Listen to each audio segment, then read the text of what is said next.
Tensions remain high in Minneapolis, with the Justice Department now investigating city and state officials as anti-ICE protests continue there.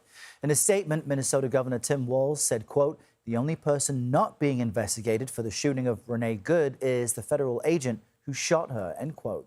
DHS Secretary Kristi Noem was pressed about that agent's status on Face the Nation yesterday.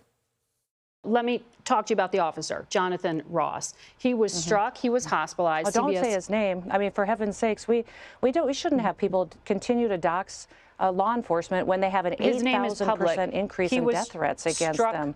I know, but that doesn't mean it should continue to be said. CBS reported that he did have internal bleeding in the torso, but he was released that same day. So is he back at work? Did you give him the required 3 days of suspension? We followed the exact same protocols that we always have for years as to investigations into these situations. But 3 days of administrative leave. I'm not going to talk about his medical records. CBS News immigration and politics reporter Camilo Montoya-Galvez joins us now to explain how this is all playing out. Camilo, good morning. Good morning. We saw the DHS secretary there responding to some of Margaret Brennan's questions, but tell us about this DOJ probe into the governor and the mayor as it relates to these anti-ICE demonstrations. Well, Errol, U.S. officials tell CBS News that the Justice Department, the Trump administration, has in fact started a criminal probe into Minnesota Governor Tim Walz and Minneapolis Mayor Jacob Frey over an alleged conspiracy to impede federal immigration officers, that being officers from Immigration and Customs Enforcement, ICE, and Customs and Border Protection, CBP. One of the U.S. officials tells us that that federal inquiry by the Justice Department is focused on a provision of U.S. law that makes it a crime for 2 or more people, Errol, to conspire to prevent federal officers from carrying out their duties through force, intimidation, or threats. That is the statute in the criminal code. The central allegation here appears to be, Errol, that public statements by Walz and Frey, 2 Democrats, essentially amount to criminal interference or threats against federal law enforcement. That is a central allegation.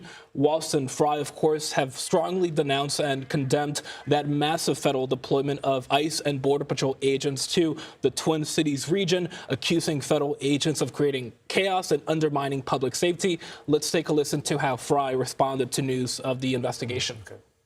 This whole dynamic is deeply concerning because supposedly they would be coming for me and targeting me for something that is core and critical to my job as mayor, and that is speaking for my residents and my constituents. This kind of thing happens in other countries. This cannot happen in America.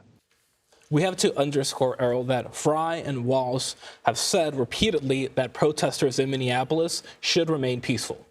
And what other steps is the administration taking in Minneapolis? Because it's not just this. Well, the administration has already deployed 3,000 ICE and Border Patrol agents to Minneapolis. That is nearly 5 times the number of city police officers in that city in Minnesota.